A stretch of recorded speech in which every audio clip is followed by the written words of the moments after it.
We built it. It worked perfectly in preview. And then AWS happened. Welcome to part 79. So we've built our crypto presale website in Emergent. And one of the coolest things about it is the preview mode. You can make live edits, tweak visuals, and then export everything straight into GitHub for deployment to wherever you want to host. So far, so good with GitHub. And I've chosen AWS as it's so powerful, I expect it to be as simple as plug and play.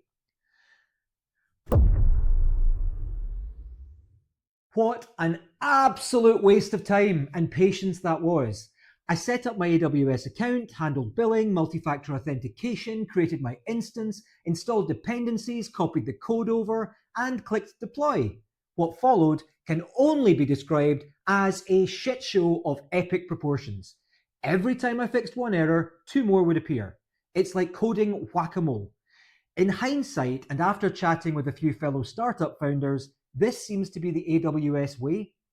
Getting a clean deployment there requires a level of wizardry reserved for Merlin, Harry Potter, and maybe 3 caffeine IV drips.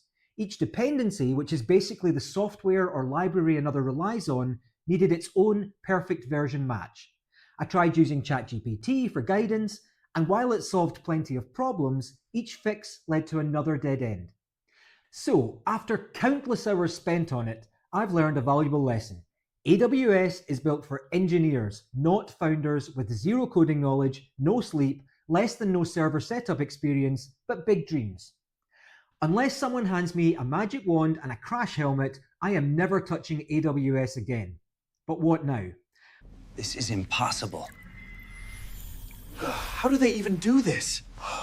There has to be a simpler way. Hit like, follow, and join me in part 80, where I'll hopefully find a simpler, faster way to get this site live without needing a magic wand.